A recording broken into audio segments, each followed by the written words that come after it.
What is he doing? Hey, everybody. Welcome back to the Janchi Show. Nathan just walked away. Not that you could hear it, but maybe you could. I don't know. We couldn't. I couldn't hear anything. Okay. All right. Fresh air. You're listening to the Janchi Show, hosted by 3 Korean American adoptees diving headfirst into what it means to be adopted, Korean, American, and more. And now, here's your hosts, Nathan, Patrick, and KJ.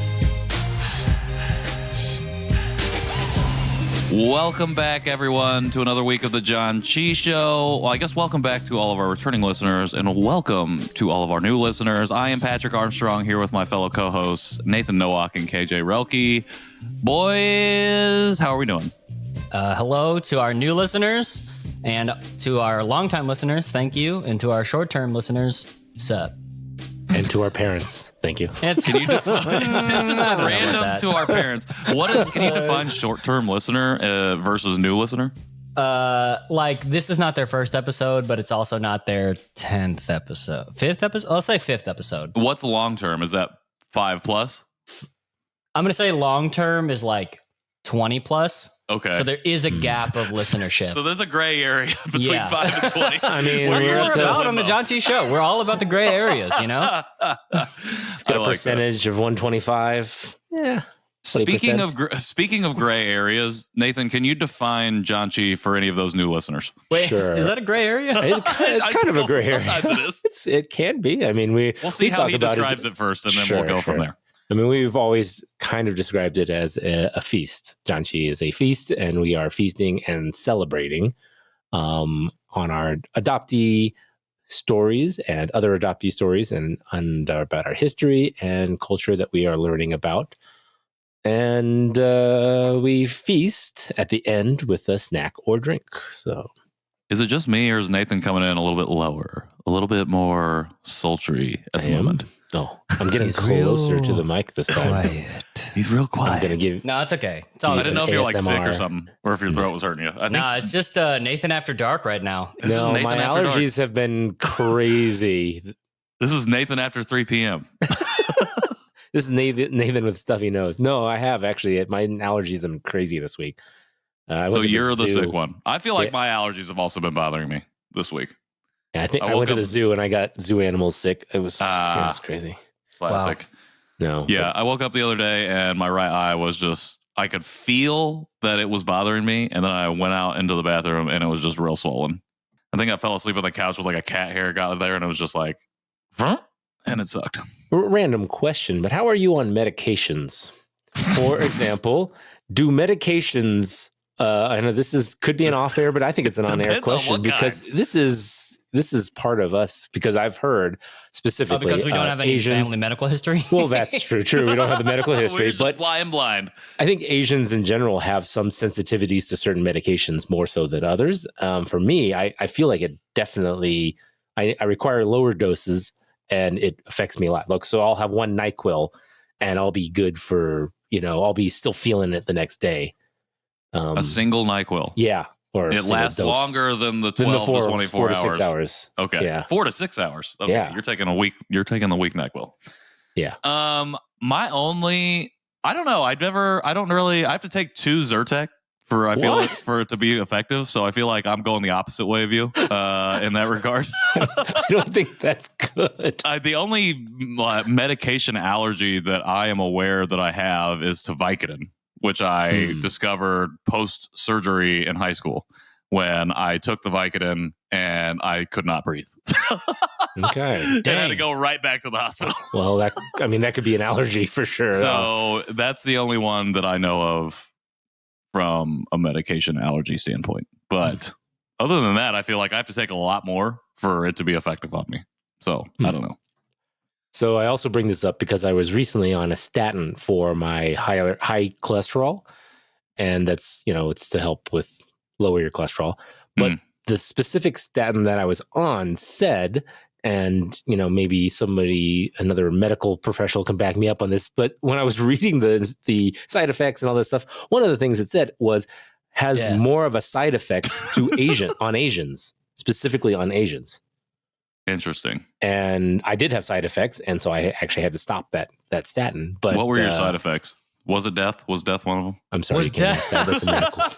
Did you That's die? medical privacy. I'm sorry. All right. You're right. Dang, Understandable. HIPAA comes for us all. We don't want his enemies to know his Yeah, weaknesses. you're right. They know it's statin, but they don't know exactly It's what kryptonite. it does.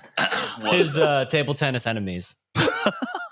Interesting. I feel like that's an interesting fact I did not know about you, Nathan. Thank you for sharing. I think that is a good segue into what we wanted to talk about today, which was a little bit of a reintroduction, a little bit of a get to know you again for the Janchi Boys, right? Isn't that what we were going to talk about? That is. We are That was a now. good transition. That was a good transition. Yeah. I gave you that look of confusion because I was like, wait, did we actually decide something? And then you said it. And I was like, oh, yeah, I just forgot what we talked about 3 minutes ago. But hey, I mean, after 125 episodes, I think that's a good. Makes sense. You know, there's a lot of new listeners, like you said. There's probably a lot of people who have not gone back to the first episodes. And there's a lot of change in, I think, our stories and our current life situations than the first episodes that we did. So, you know, What if your life was exactly the same as it was when we did episode 1? then that would be okay. All right. I like it. I like that answer. I am not here to judge. And I like hopefully that answer. our listeners are not as well. All right. Well, KJ, I feel like you've talked the least so far, so I'm going to kick it to you to go first. And I feel like this was your idea, so I want to hear how you give an abbreviated summary of your story, and then I'm going to follow up. Yeah, sure. Well, I actually wasn't going to do a super abbreviated one. He's going to Just take an because- hour. Well, no, just Good. because I don't want to I tell think We're about it. listening. it's interesting. Like, I think we've tried this before kind of recently, and I think it ended up becoming something else. And we've talked Yes. a lot around, how we've changed and what we've learned and unlearned and all that kind of stuff. But yeah, so let me take you back to the beginning. This is my mythology. So I was born in Daegu and then was fostered in Seoul for 6 months and then was adopted by a white family in Dallas, Texas. Is where I spent I don't know why I was like. It sounded like you forgot. It honestly, Was that a question? It's been so long, like since I've Sure. thought about this, because especially now that I'm back, I don't have to explain myself Right. nearly as much, and yeah, so it's just interesting doing that. So, let's see, I have 2 older siblings and 1 younger sibling. My younger sibling is adopted from Russia. Oh, she's coming in town this weekend, actually. So Cool. I'll be able to see her. That'll be good. But yeah, so growing up, she and I we're only 8 months apart, and we were friends, and then we were frenemies, and then we were enemies, and now we're just siblings. I think that's a natural progression. Which is, yeah.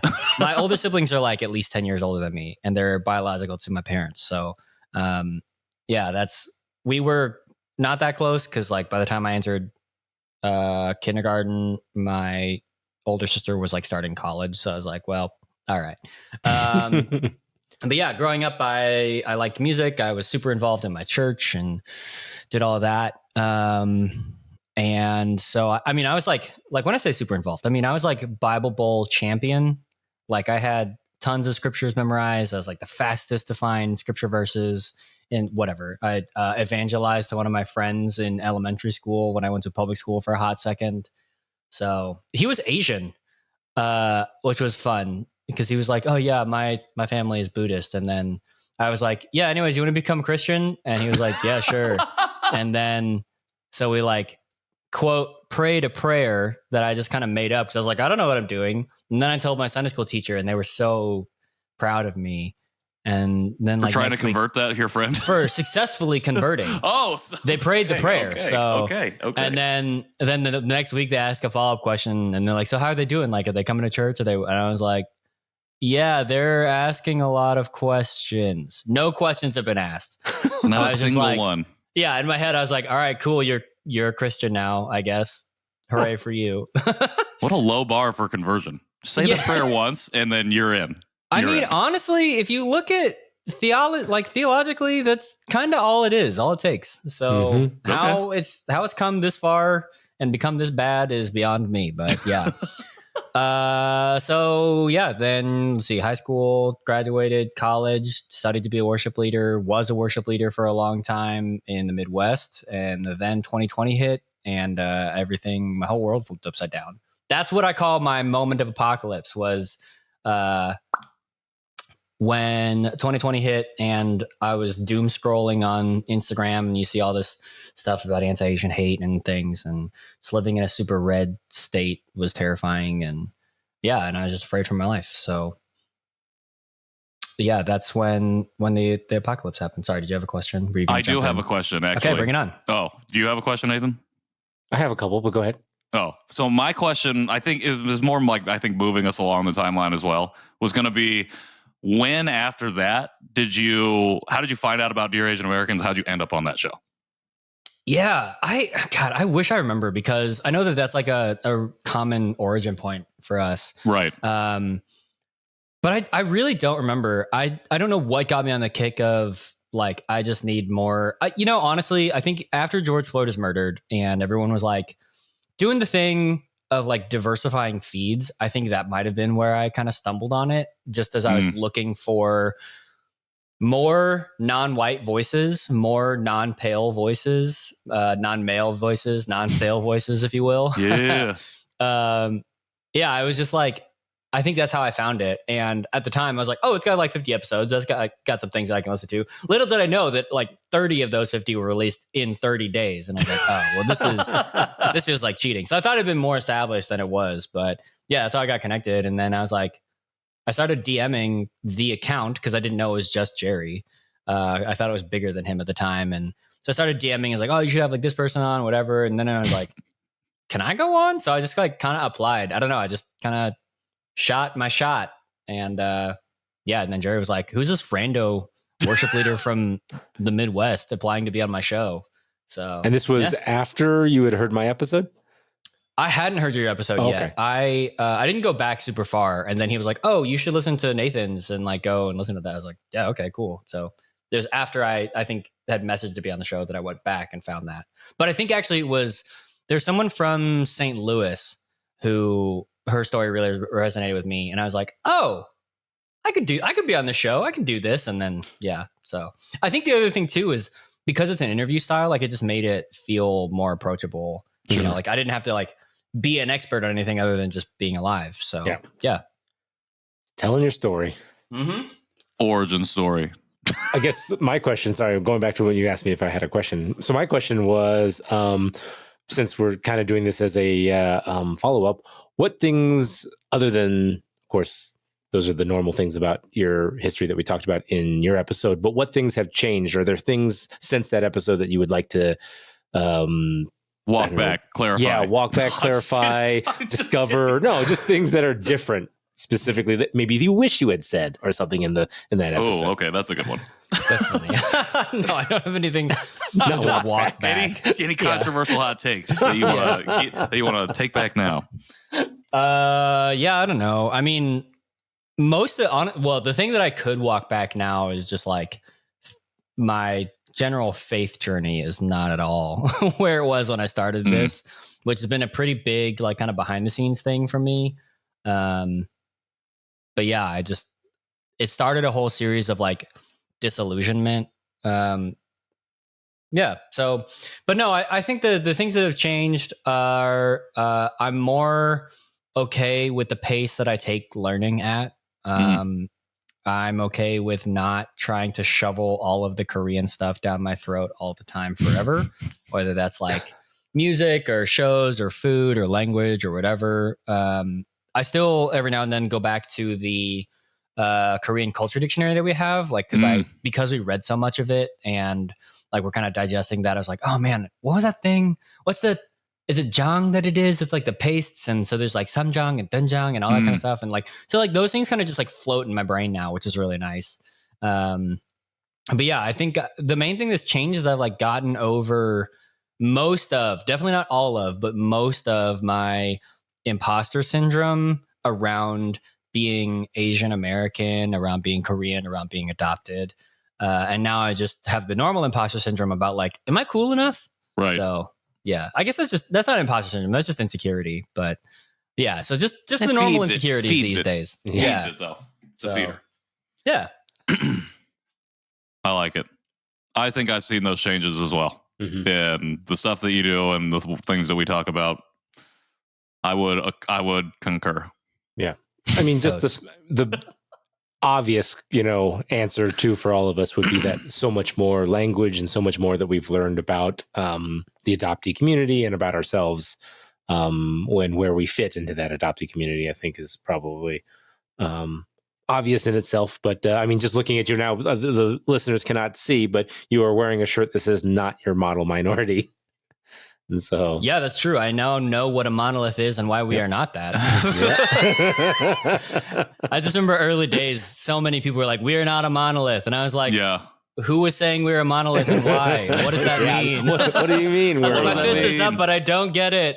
That's funny. No, I will say starting the show and doing all of that, having guests on, and honestly, like from working with Jerry and working with other people, you guys especially, and some of the connections I made through the show, has really given me a lot of confidence to just do stuff. Put stuff on Spotify or write more, whatever. I think it's gotten over my, like when I was in school, I had this like fear of like, well, if it's not gonna be like the top 10%, if it's not gonna get like an A or higher, then like it doesn't really deserve to be out in the world. Yeah. And now I'm like, no, it's okay if it's not just like the most polished, whatever. And this is probably also just getting older, but I just see more content that's like not that good in places where I feel like it used to be hallowed grounds, being on Spotify used to be like, oh, it used to be a big thing. And then I listened to someone's track and I was like, this is not well mixed. It's not that great of a song, whatever. But Spotify, You're using your AirPods.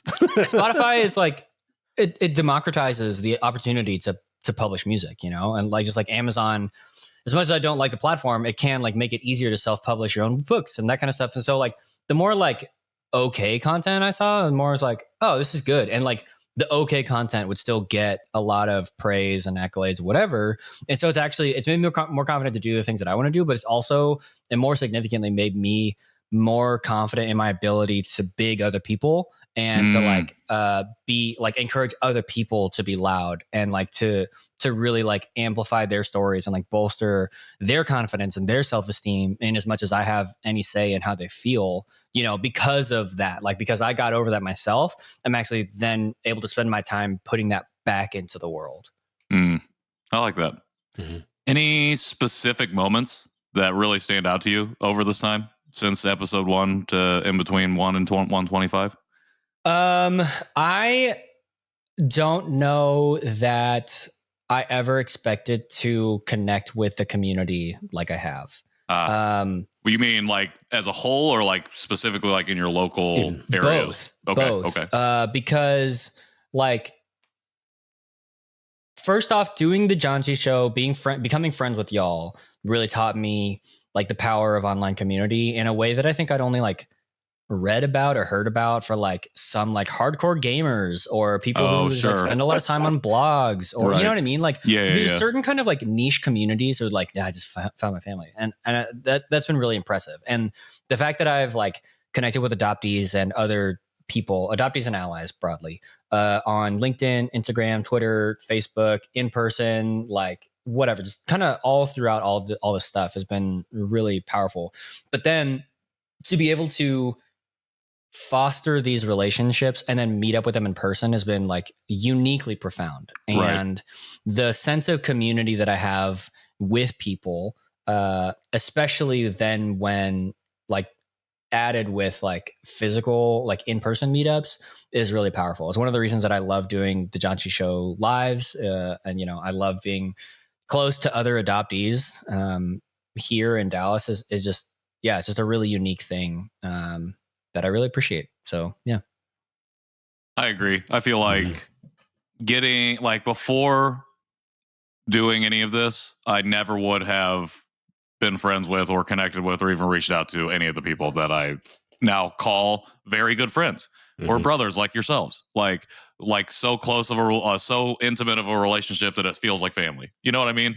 Never, like you hear about internet friends and it's like seems seedy or like it seemed like Well, it's it like seems weird in a way. Like it's like do you remember not like a regular relationship, in the like a real friendship. early like 2000s or so, when like online dating really started becoming a thing with like Sure. eHarmony Yeah, or yeah, Match or whatever, and like Is that what there's we're always doing? this. Are we?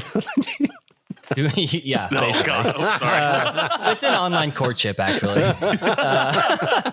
We Just because wanted to make it's in that public. It's on very it's record. above bar. Yeah.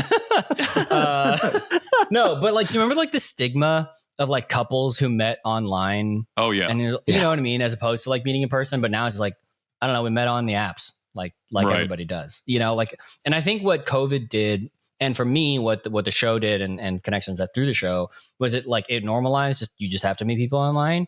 But then it proved to me that like, oh, there's not really a stigma. Like, and Sarah experienced it too, like where she's met some people through her coaching and then like got to meet up with them in person who were like, two of them are like kind of the equivalent of like the three of us, you know, Mhm. like they just clicked immediately. They talk all the time, whatever. And then being able to meet in person, it was like, yeah, it was like nice to see, I guess, their whole bodies, but also like, you know, Right. we've been friends. We've been talking all the time. So I think it's been cool just to like have a new way of thinking about friendship, a new way of thinking about connection, and not then discrediting internet relationships as being somehow less than. Right. Yeah, for sure. What Patrick, about what you? about Nathan? you? Nope. I already asked you first. Oh, dang. I'll go again. So, okay, right, so I was KJ. born in. What is your Korean name, KJ? Well, real Oh, quickly, yeah. Nathan, before you go, just want to say, that is a good question. What is your Korean name? Well, actually, is that weird? I feel like I said that, and I feel like it felt weird coming out of my mouth that way. I felt like I was demanding you to tell me Oh, no. in like a weird way that we don't like. I wouldn't do it I to like a apologize. guest necessarily, but Sure, for us. Tell me your Korean name. Like, oh my God. No, my Korean name is Kang Juntae. Juntae. That's right. I am Kim Young-jin. And I am Really? Sang-gil Lee. Yeah. Huh. I have it back here. Yeah. It's under a bunch of stuff, though. Young Jin. Young-jin Kim, but I was saying it the Korean way. Kim Young Jin. Yeah. Okay, I did just want to say thank you for sharing all that. I feel like you Yeah. shared some new stuff and some stuff that we've heard before, and I appreciate that. You know, so that was all I Agreed. wanted to say. All right, Nathan, you go. I'm trying to think of how I can structure mine differently or similar. it but no, exactly the all same way that exactly the KJ same did. thing. Yeah. Yeah, that I said. So I was adopted from Seoul when I was 5 months old, and came over and was raised in Bartlesville, Oklahoma, and raised by a wonderful parents who are German, Scottish, and German Czech. I know I get specific on that background. Getting deep but- with it. I like it. But I had another adopted non-blood related sister. She was also adopted from Korea. She was 3.5 years older than me. Also guest of the show. I can't remember what episode number, but go look up Amy Sherman. So we were raised in Oklahoma for those 19 years until I went to college, and very, very similar probably background and upbringing as a lot of our listeners, where it's a mostly white neighborhood and community and school, and mostly that's what I associated with and sometimes felt like I was. So wasn't really until I got into, some of the stereotypical things like driving an Acura or had a nice stereo in my trunk, things like that, where I started going, oh, okay, these are things that I don't know. I don't know. I just You didn't felt know if connection those, though. I felt somewhat minimal connections, I guess you could say. Yeah. Whether for good or bad, you were feeling a connection in some way. Yeah. Started playing table tennis. I played competitive table tennis. We've talked about that before in our episodes. Then eventually went to Colorado for college. Standard school life, except standard school life for I'd say a majority of most people, where I'm looking to fit in and not really looking for anything in particular. Associated with my my Korean heritage or anything. So I avoided the AAPI groups. I essentially just joined a fraternity and did Lambda Chi Alpha for the 4 years that I was there at Colorado, and then went off to work. Went on to continue to play table tennis too. Yeah. Can I jump in real quick? Sure. Okay, so one thing that you skipped over that I kind of like giving you some stick for is you went to Hawaii a lot. Yes. And I think I was away getting water. Did I also hear you say that you felt more like slightly more connected to Asian culture because you had a nice stereo in your car? Because I got into stereotypic things like a stereo in an Acura Integra. Is that a thing? We said for better or worse. Yeah, for better or worse. For better stereotypes, or worse, right. felt connected. That's really funny. Okay. Okay. So my question was, did being in Hawaii not do anything for you Asian Americanness wise? You would think so. I mean, there are definitely, Well, especially because more you went diversity like multiple times in Hawaii than there is in Oklahoma. However, I never really looked at it that way. I don't recall at any point while I was in Hawaii thinking, "Oh, look, there's another Asian family that I look like." You were just like, "Here's some Hawaiian people," because I had that curtain in front of me that sometimes where I forgot that I was Asian, and it wasn't that. Yeah. It wasn't that I would pick them out and say that I related to them. I just saw them and just moved past it. I never, thought anything of it. I just said, "Oh, there's an Asian family," kind of thing. I was always so involved in the things I was doing. Like, most of the time I was still kind of young. I just wanted to go to the beach or I wanted to play video games. He's at the buffet. Don't lie. Yeah, I was eating getting that ox bone. Oh man, I haven't even talked to you about Hawaiian buffets. Those are oh my gosh, man. With pineapple. When you and Vivek meet up, y'all can talk buffets all day long. Luau's. That's where the Hawaiian buffets are. So, no, I never really related to that. And then, of course, even in college in Colorado, not too many, not much diversity here, And then, of course, I moved to California, lived there for 20 years, and that was, diverse, central. So I just remember going to a party at one point and literally thinking to myself, going with my white friend that I went to this party with, thinking, "Wow, there, I would say 80% Asians at this party, and you're the Caucasian." And I was like, "So how does it feel?" It's like, how does it feel to know what I was like in Colorado? Because he went to college with me too. What'd they say? He goes.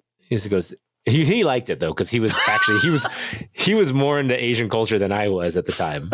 So classic. Yeah, but so yeah, no, it was an interesting. So I guess that's kind of my background. Of course, I moved back to Colorado. Now I live here with my family. I'm married to a wonderful Asian American who is half Japanese, half Chinese. Country loving Asian American. Yeah, country loving. Music loving. Yeah, country music. Line dance loving. I just met another Korean who he was like, "Oh yeah, I love country music," and I was like, "Really? Oh, really?" Yeah.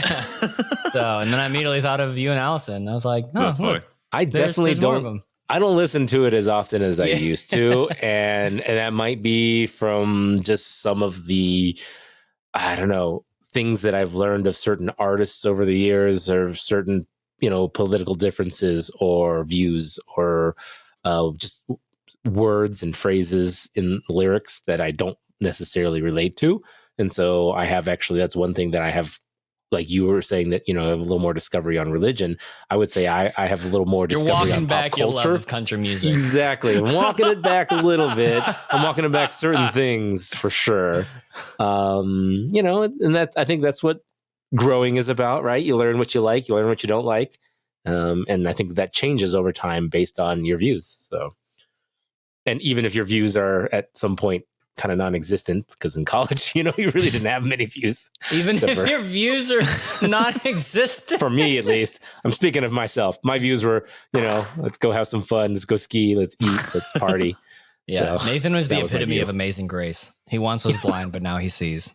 Yes. That's hilarious. Since I asked KJ, I got to ask you. You knew Jerry prior. Is that how you found your way onto the show? It was just through that prior relationship? Yeah, so one of the things in California that I was a photographer, and I met the founder of Collaboration, which was a Asian talent show, and I became friends with him, and he invited me to the shows, and I started helping the association out with photography and stuff, and that's how I met Jerry, because he was also helping out, and met a lot of other other people actually through that as well. But and yeah, that actually eventually led me to the movie AKA Dan, which led me to think, hey, another Korean adoptee who's searched out his family and found something. Maybe I should do the same. And that was about the time I actually had started dating Allison. And where we were actually, this was after I had married Allison. When I think about it. Sorry, getting my timeline. I got to get my timeline straight on that one. I had married Allison already, and we went to the premiere of AKA Dan, and that's where we were also thinking about starting a family and having kids, where the whole medical question comes up. And so that is essentially why I did the biological search. And since we're,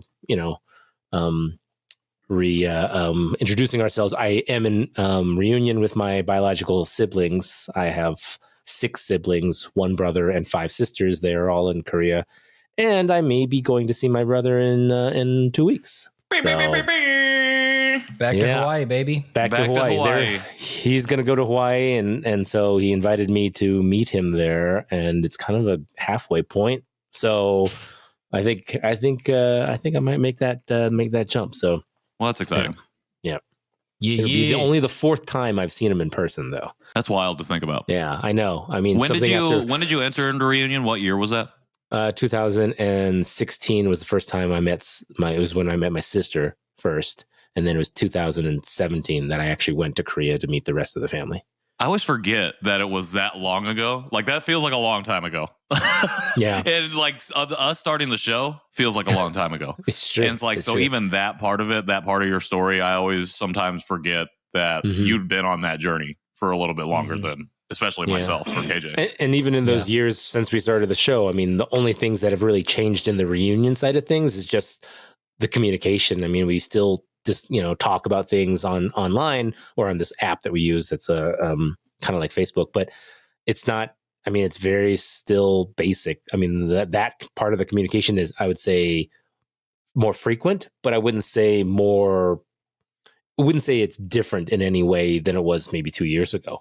Do you think that'll change, or are you looking for that to change? Sorry. I mean, yeah, I would. I would like it to change more, because I don't want to have just this kind of, the translation again is not as accurate as it should be, or as I would like. And so it's hard to get a relationship via this app with family that I know is biological to me. And so the only ways I can do that, I think, is by going and meeting them in person and fumbling around with a language that neither of us can communicate, back and forth with, but still have that in-person experience. And I think that's more beneficial than, just a few photos that I post on this app and a few things that they post when they have dinners and things like that together. So I think that's one of the reasons why I'm heavily leaning toward going, is because it's the first time I'll have seen him in 4 years. So yeah. Sure. Okay, 2 questions. Is he older or younger? He's, I think, about 10 years older than me. Oh, okay. Oh, gotcha. And then is the first syllable of his name the same as yours? No. Okay. Yeah. So no, my name is different. However, my sisters, I had 5 sisters. 4 of those sisters do have the first name as the same. That's interesting. So Kyung. So that, and then it always follows another. I don't know what the technical term of that is. Where it's like mine's Sangil. There's Kyung Mi, Kyung Hwa. Yeah. But yeah, so that's kind of something that I was always curious about, as well as the naming conventions for that. Cool. All right. Cool. Well, appreciate you sharing all that, and excited for you to be able to go see your brother. Yeah, that's awesome. Yeah, that's really awesome. Excited for you to do it back in Hawaii. Maybe I should go to Hawaii. I've never been. Unrelated. Yeah. Unrelated, but maybe I should go to Hawaii. Yeah. Sarah, if when you listen Janchi to live this, in let's go to Hawaii. 2028.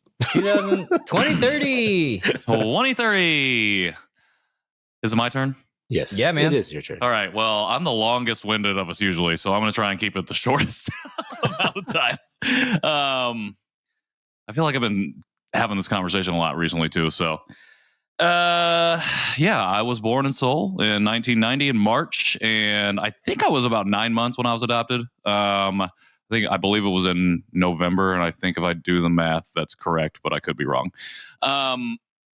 Adopted by a white family in rural Indiana, very small town Indiana. Grew up there with my younger non-biological sister, also adopted from Korea, a year and a half after me. Unlike KJ, my sister and I were, while we were a year and a half in age, we were 4 years apart in school, technically. So we only shared the same building 1 year, and we really did not develop a close relationship until, honestly, like she had graduated from college. I think that was when really that started. But I grew up similar to Nathan, trying really, really hard to fit in. On the outside, you would definitely look at it and be like, that was a positive adoption experience, and he had a good time. Internally, I think, especially as I've gone on this journey of unpacking and understanding my identity and my story, I realized that I was hurting a lot and I was not having a great time.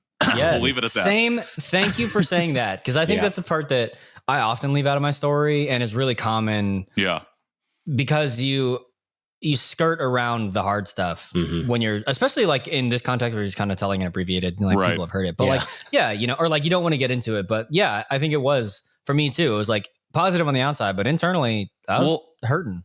It's interesting. I think I want to be naming that more, but I think about that a lot because when people ask me stuff about growing up right now, the stage that I'm in, I'm only thinking about like the bad things.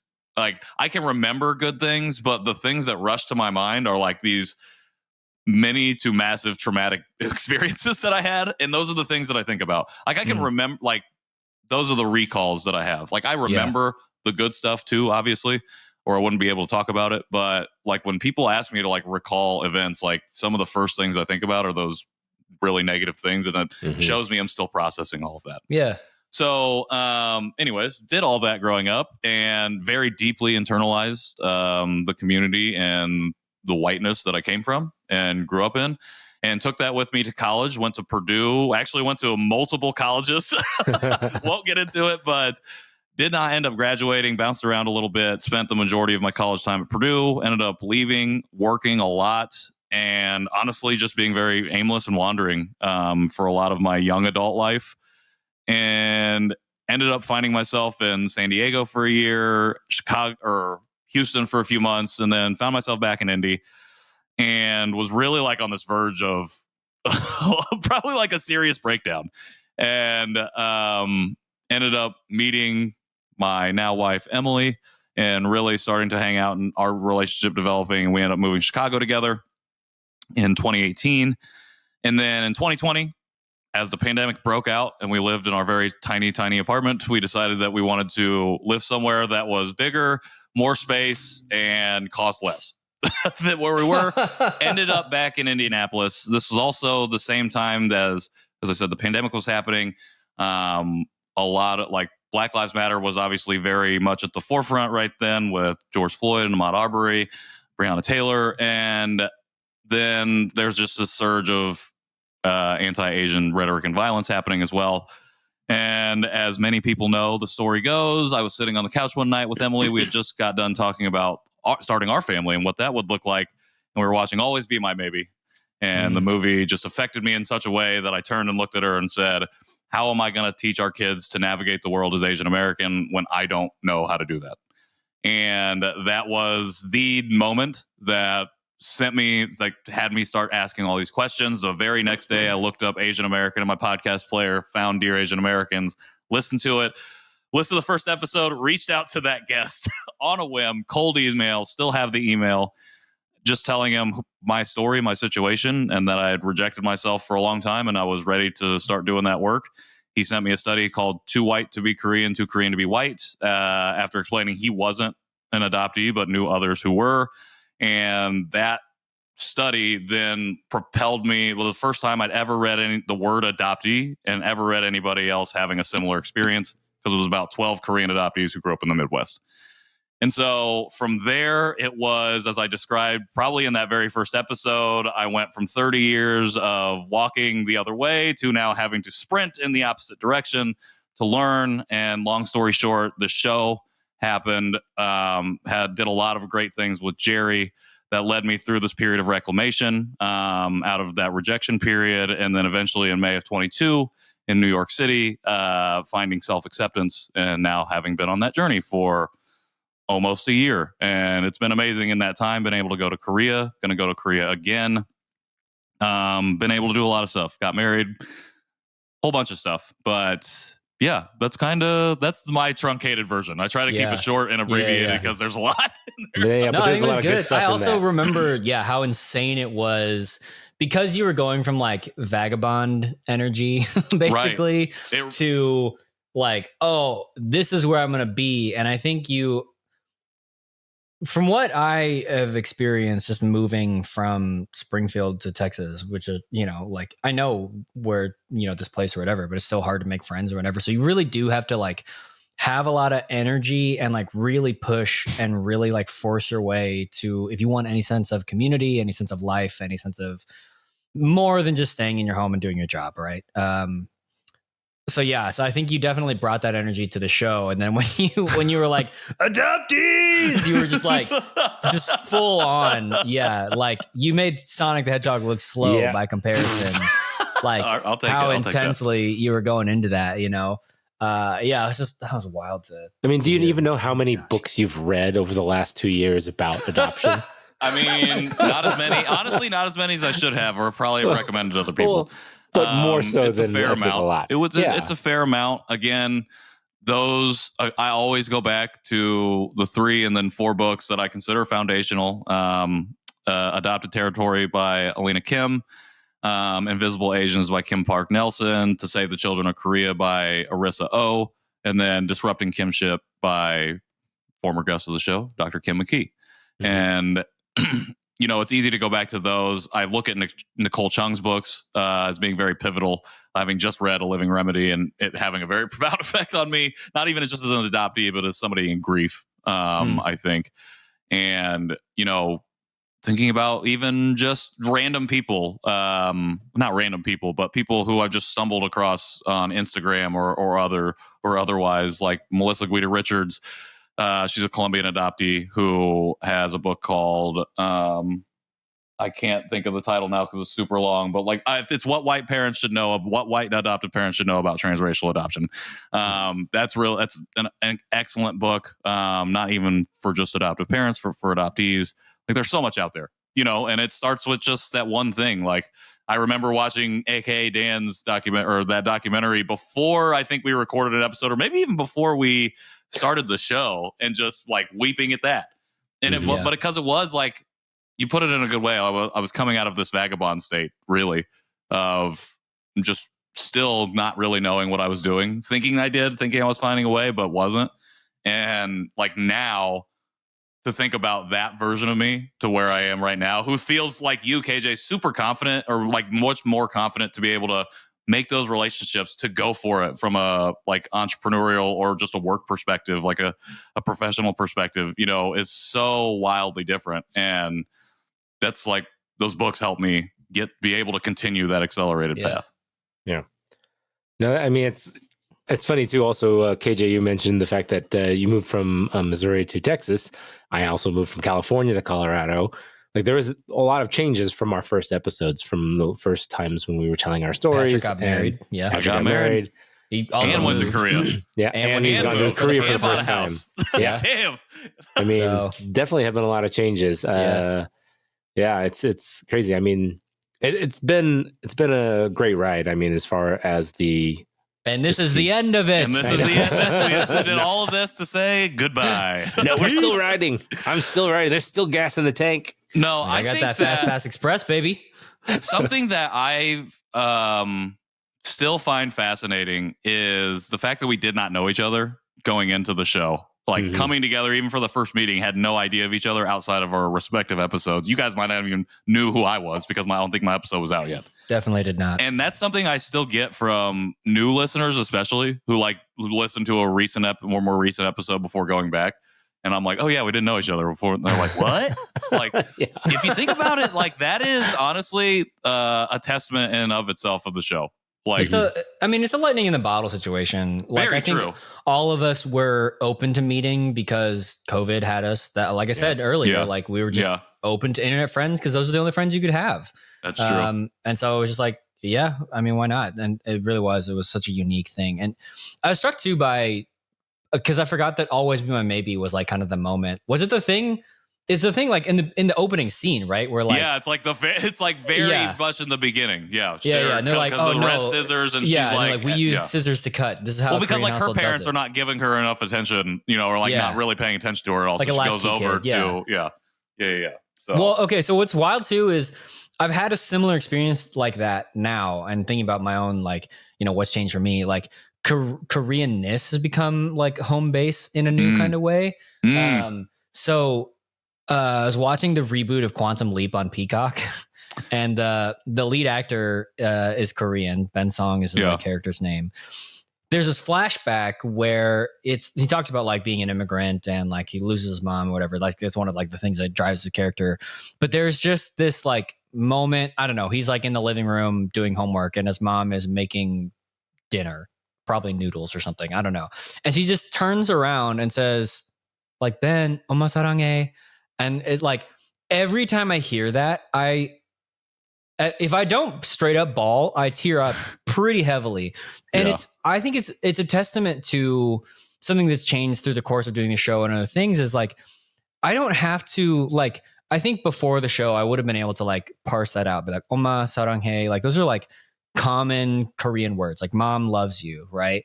But the fact that I don't have to do any mental gymnastics, I just immediately get it straight to my heart. And I know that it's my language is like really tragic because it's such a sweet moment. And it's something that I will never hear in the same kind of way. You know what I mean? Yeah. Of just like being a teenager and your mom's cooking you dinner. And it was like, what a gut punch. But like, I think that's like one of those like shifts. And that to me, that reminded me of like the Always Be My Maybe story. Cause I think I had a similar experience where it was like, oh gosh, yeah. Red says, I don't know, what do we do? How do we cut the meat? That kind of thing. Yeah, that kind of thing. But just like to like, it just immediately took me back to that like, oh my gosh, like moment of, and I've been meaning to talk to you guys about it because I was just like, yeah, just that one thing of like this deeply Korean, but really just human moment, like really was moving to me. So yeah, but I think it also exemplifies like Koreanness being my home, a new home base, I guess. So I feel you because I just got done watching Beef on Netflix with Steven Yeun and Ali Wong. Fantastic show. Yeah. I have to restart my Netflix subscription for that. It's super intense, and the last two episodes was not prepared. Prepared for where the show went. But the moments where Steven Yeun is like, one of the B plots is he's trying to like build this house for his parents who live in Korea so they can come to America and live there and like retire or essentially whatever. And all of the moments between them, I felt in a similar way of just like thinking about, I think he's probably portraying a character who's right around my age and thinking about that I'll never have that same experience with my parents in that way, not my adoptive parents, but my first parents, It's just like, it is an utter tragedy. I can't, it makes me me incapable of speech. Because of thinking about how tragic it is, because it is just like, I don't know, it's like, it's that Han, honestly. It just like gets me right in my Han because it's just like super deep and intense. Right in the Han. But it all at the same time, though, I don't know, there is like a connectivity for whatever reason. Like, and it makes me feel like home base is a good way to put it. Like when I ate that Korean food and found that Korean restaurant in Flagstaff, like I felt similar. Like I was like, I feel comfortable. I feel at home here. Yeah. Like, well, yeah. And that's like something that's been interesting too, and maybe for another special guest episode, is talking with Sarah when we get Korean food now. She's like, this is comfort food to me. Oh, interesting. Which I think is really beautiful. Like she'll just get like bulgogi or bibimbap or whatever. And I was like, yeah, this is like eating like dokguk like at New Year's is like such a fun tradition for me. Like, like that's a new thing that I love being able to participate in that, whatever. Yeah. So yeah, it's interesting to see like how our spouses have changed along with that. 100%. And on that tone, I love providing that for my kids now. Yeah. Like, giving for them sure. that dokok and just kind of like seeing, that they want it and that they maybe if I keep it up someday down the road, that they will just always relate the holiday for that and together. Whereas I never had that. I mean, the stuff I relate to are, like Christmas and green bean casserole, a Danish, Yeah, green bean potatoes. casserole. Scalloped Yeah, potatoes, baby. It's absolutely definitely that. completely Oh my different. gosh. So Man, I really like gotta sharing get in the kitchen for more than 5 seconds. Yeah, dude, get on. Man, I do these send you things. speaking of books, I send you some book recommendations. You have an Instapot, right? So, No, I don't have an Instapot. You don't have Do an we? Instapot? Maybe we do. I don't know. I don't know. I have to check. Okay, tell Emily to First world text me. problems. Yeah, well, yeah, it'll be your Christmas gift if you don't have one. But along with the book, I thought we had a along with $10 the book. limit on those things. Well, they're coming down in price. No, we have the limit of Nathan buys us stuff and the two of us just feel bad about it. That's Yeah. 100%. Like, we didn't get you anything, And then sorry. we apologize profusely Okay. on the next episode. That's what an older brother does. Thank you, Hyung. So, Oh, well, that's us. That is us in a nutshell. If you want to hear more in depth about what we used to talk about, go back and listen to episodes 1, 2, and 3. Yeah. You won't hate it. Or The you might. archives are good. Actually, you might. Honestly, if you like our vibe, it's been the same since day one of the show. That has been the most For a consistent for a thing. lot. It Although is. we used to be significantly more buttoned up, sure. and now we're not. That was I do remember because I went back and listened to the first two Yeah. And we had a structure. I think 'cause we were didn't know nervous. what we Huge were structure. doing. Huge, Totally. like very rigid structure. Yeah, Yeah. and now it's just like now Now we just talk over each other. I mean, that's my favorite part. It's like, how loudly do I have to talk in order to get my word in last or first? I don't know. I mean, Just I need to kidding. come up I with just pull more you all dad the way jokes. down. And that's a deleted track. I mean, I think that's a good segue. Are we doing a snack? Wait, are we doing a snack? Yeah, Should we we even were segue talking to snack? food. I'm hungry. Let's do Let's it. talk I food. know. Let's figure All something right. out. Well, we'll figure something out right after this.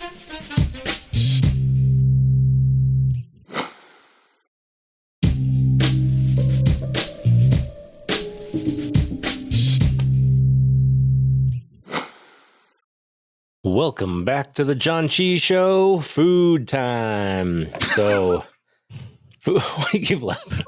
I'll never not laugh. If the day I don't laugh is the day the show is over. Oh God. Yeah. It means Patrick Food. is no longer tickled by everything you do, Nathan. Yeah, I guess I just got to keep mixing it up. I guess so. It's an endearment. speaking This of- time you came in real low in your low voice too. I'm like, he's even doing this low. Anyways, Welcome to Food Time with the Janchi Boys. After dark with Today Nathan. we'll be drinking or eating a dark chocolate puff pastry with crunchies.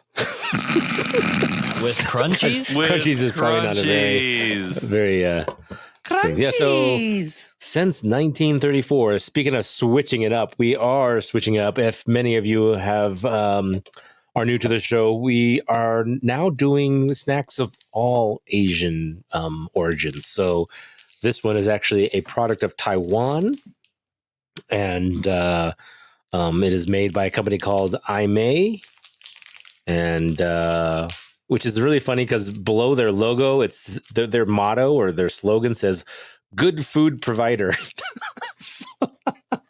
I mean, it is what it is. Yeah, it is what it is. It's like that's Ron Swanson's a very good building company. Very good building. exactly. Hire us for your building needs or don't.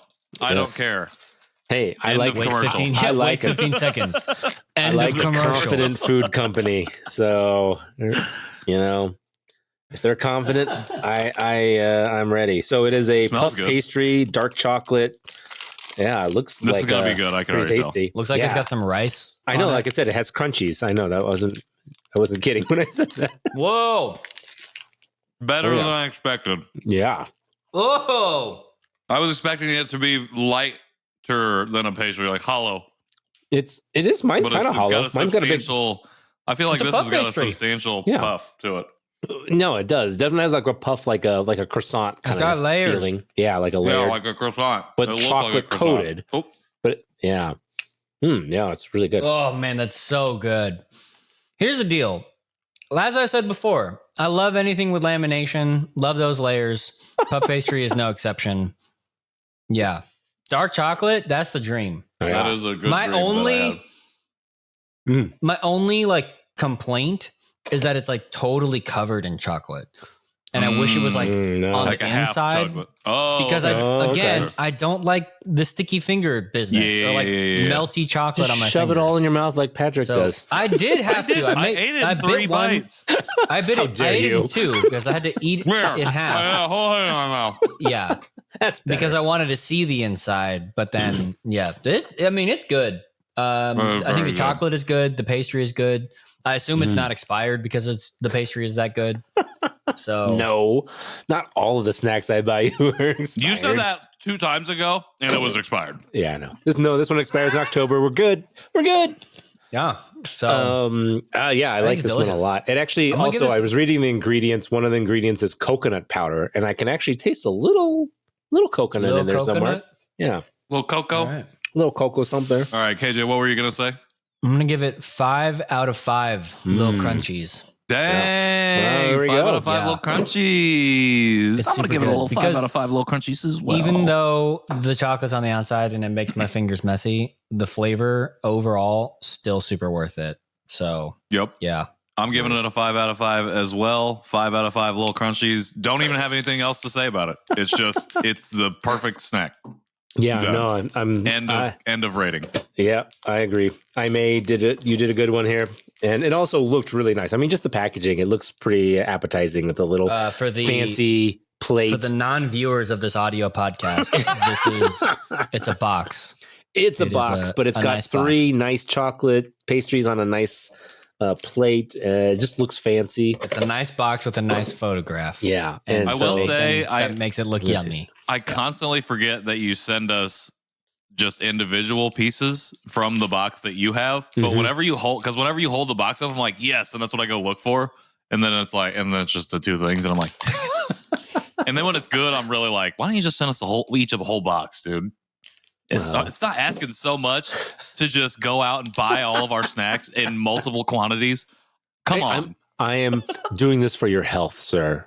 I don't Actually, think thank you. I you're appreciate welcome. that. I don't think you should be eating. Not now. Speaking of health Brad, I would wise, have ate that entire box. you tonight. probably would have. It's only 80 calories per snack, but there's 7 of them in here. So if you had eaten all of them, then yeah, you'd be 560 calories. up there in That's not bad. calorie content. That's fine. Well, It's like one meal. for one That's sitting. like one basketball game. If I sprint the entire time, never stop. But Never no, stop. All right. yeah, good stuff. Good job, was good I Mei. Yeah. Great job, Nathan, our snack king. Well, I'm liking this diversification of trying some other snacks from other areas. So I will say for a good 30 episodes, you were saying we're running out of Korean snacks. yeah, If we never did. we never haven't. did. And there's still, I'm sure, and we will still be eating both Korean and other snacks that I find. But at least it gives me some more. Yeah, one freedom time to we'll find try other things.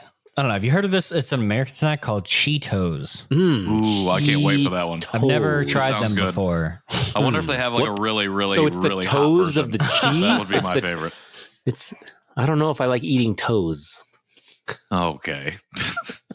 All right, now the show is done. All right, now the show is Now over. the show is Show done. is This is canceled. officially the last episode. All right. I'm going on summer break early. Actually, Hey, as we somebody roll laugh. out here, I do want to say, as we close this food session, if you are or know of new Korean snacks that are coming out, send those suggestions our way. I think that would be fun to eat and try. Korean corn dog.